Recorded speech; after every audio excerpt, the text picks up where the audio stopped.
Hey everyone, it's Anna Runyon. Welcome to the Classy Career Girl podcast, and I'm excited today. We are covering the most common questions I get from going from employee to entrepreneur. And so we've been tackling them every week on the podcast. And today we're going to dive into figuring out what your niche is, because this is a very common question I get.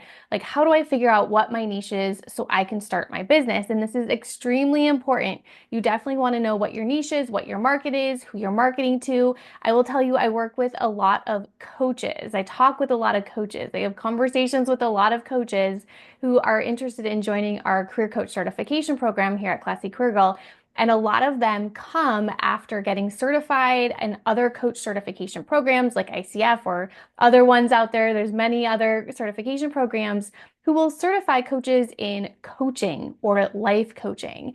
And these coaches who got certified in a very broad niche really struggle after they go through those programs because they still don't have a market and they still don't have a niche. And so this is why it's really, really important, because you're going to struggle figuring out your marketing message. You're going to struggle with figuring out who your clients are going to be, how to get your first client. You're going to struggle with your marketing and your social media, because your market is not going to know that what problem you solve in the market. So it's going to really impact how you create content, how you create your social media as well too.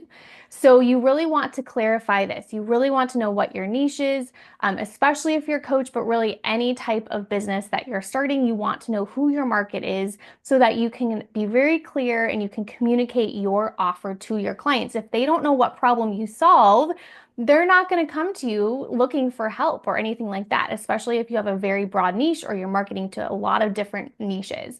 Now, let me be clear before I get started. Of course, having a niche is really important. It's going to help you stand out from the competition, become a leader in your space, have higher conversion rates for your sales calls and your webinars and however you're selling. But let me be clear about this, because I don't want you not to start because you don't know your niche.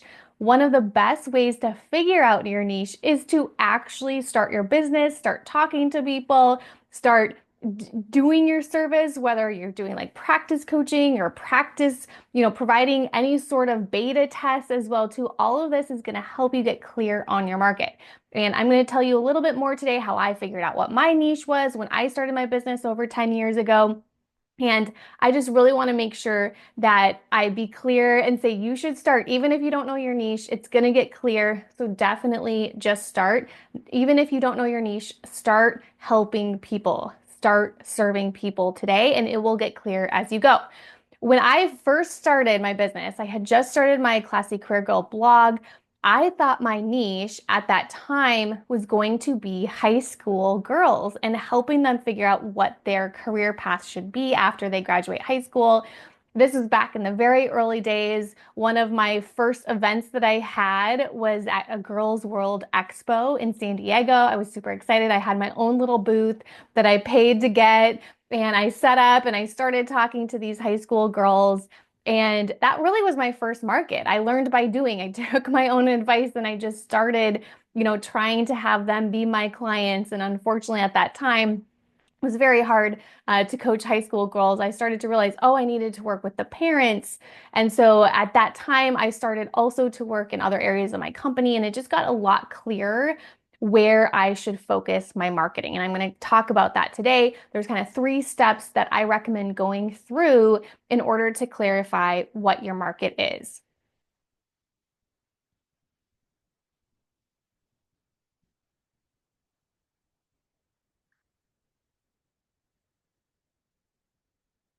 And also, one of the biggest ways that I was able to clarify my niche and my market is by listening to the questions that my audience kept asking me. And so, if there are people that are coming to you with questions, even if it's just your friends or your family members, and they're asking you for help, for me, people started asking me for help with their career and with their resume. And so, I started to see that there were some areas that I had strengths in and I had knowledge and experience in, and that people were very interested in that knowledge and experience. So pay attention when people ask you questions. Now, the first way to narrow down and clarify who your niche is to look back at your experience. Now, if you're coming from the corporate world like I worked in the corporate world for 8 years before I went full time in my business.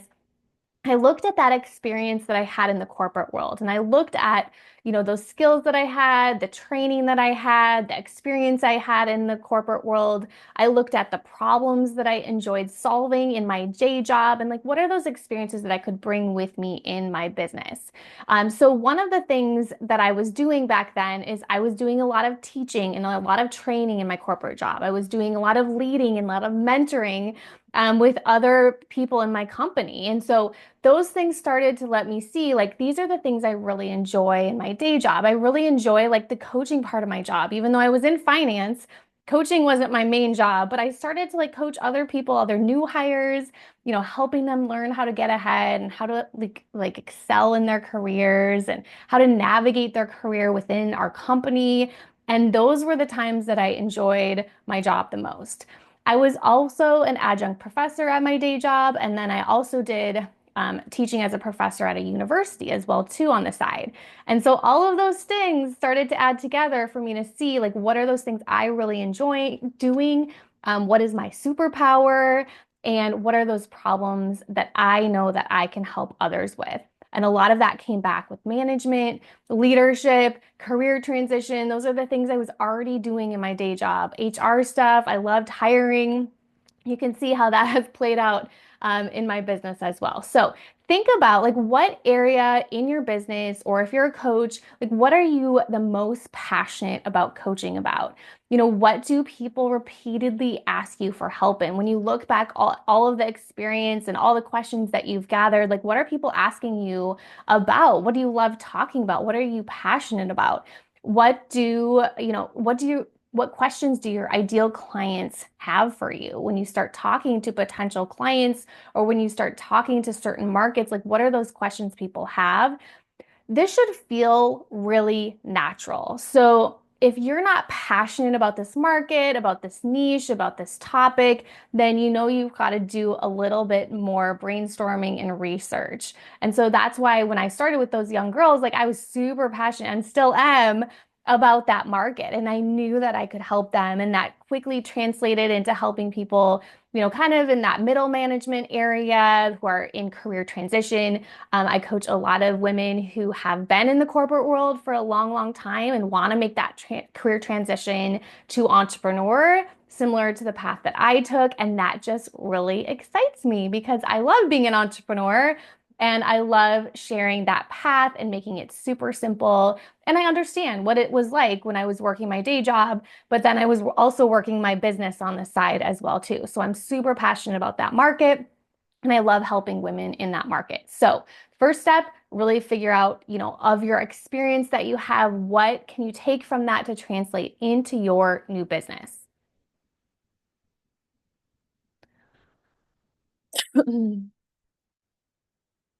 All right, the second step then is market research. You really want to figure out in all of the service that you can provide, you want to figure out who needs your help, who is okay, I'm gonna do that again.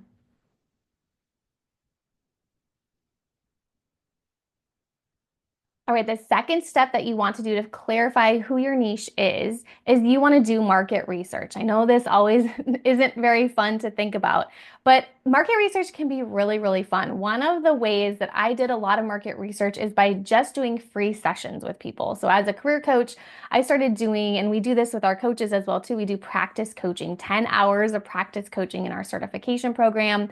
I did at least that many when I was just starting my business as well. So any way that you can do like a beta test or a practice test in, how you serve people or selling your product to people, giving it away for free, giving it out for a discount, anything that you can do to start to identify like who that ideal client is and what problems that they have.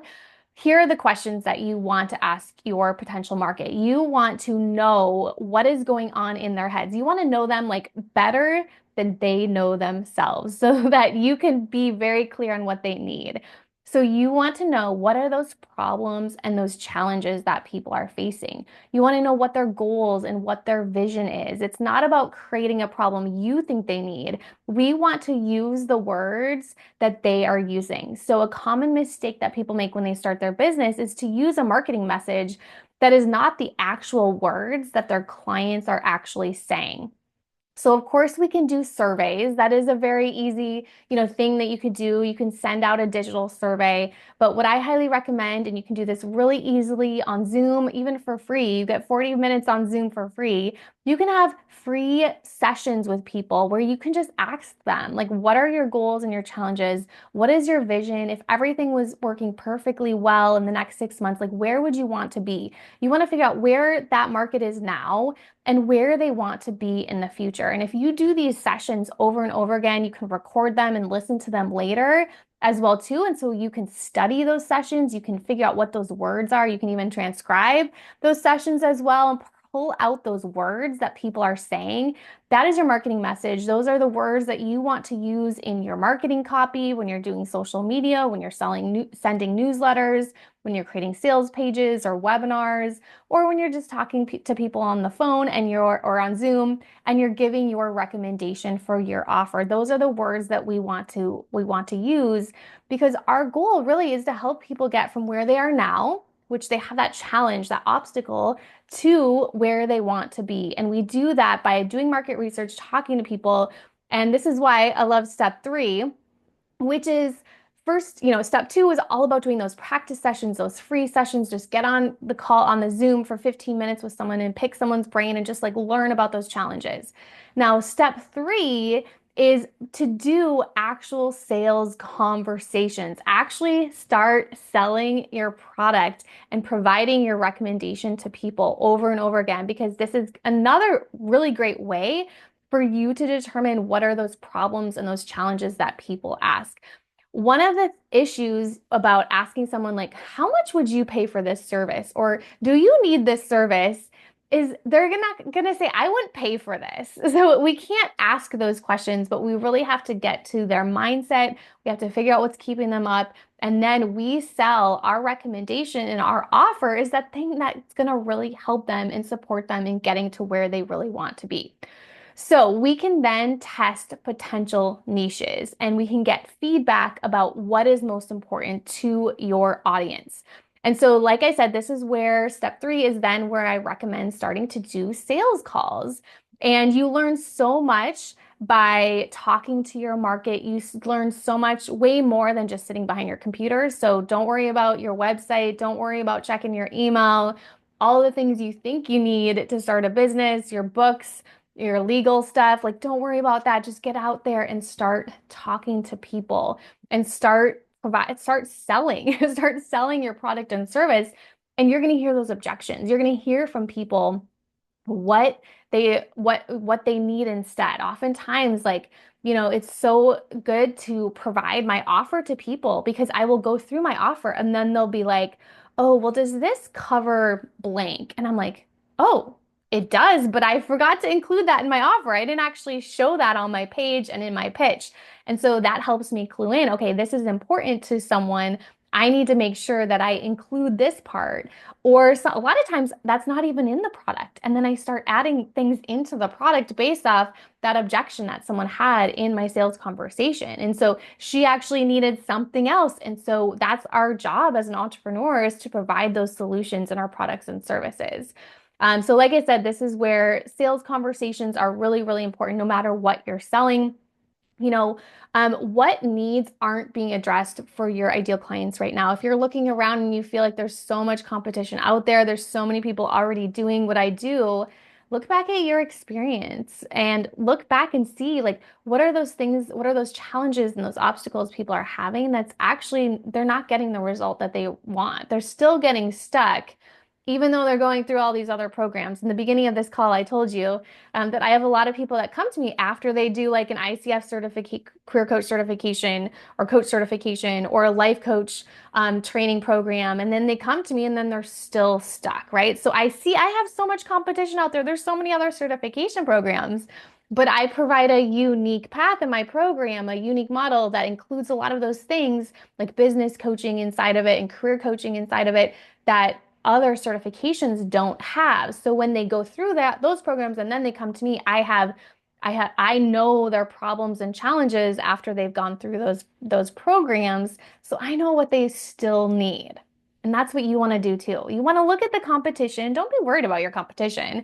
You can go to your competition and see and talk to the people who have experienced your competition and then figure out what they're still missing after they go through that program. After they've done that, where are they still at a loss? Where do they still need help? And your program can support that in them and help them truly, truly get to the destination that they really, really want. So maybe it helped solve part of their problem, but they still have that problem and they really want that result. So I hope that this has been helpful today to help you clarify who your niche is. Like I said, remember in the beginning, I said, don't let not knowing stop you from getting started. Definitely go out there, start working with people, start talking to people, get your business started. You'll be so happy you did in 90 days. Trust me. If you want more of my teaching and my training, I have a whole free webinar training on how to go from employee to entrepreneur step by step. There's phases you go through and steps that you take. And I have a whole free training walking you through it.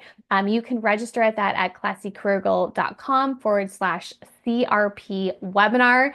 If you're wondering what CRP stands for, I'm just going to say it stands for Corporate Rescue Plan. It's actually a program I created now 10 years ago. We're coming up on the 10-year anniversary because I created it in December 2014. And it was basically a program I put together based on what I did to escape my 9 to 5, to rescue myself from the corporate world and to go full on into entrepreneurship. So we're celebrating the 10-year celebration of creating that program. It's gone through a lot of changes, a lot of improvements, a lot of re-recordings. But that's what CRP stands for. So I have a whole training for you that's completely free if you go to classycareergirl.com/CRP webinar that walks you through the whole plan. And at the end, you can join us in Corporate Rescue Plan, and I would love for you to join us inside. So I will see you guys next time on the podcast. Talk to you later.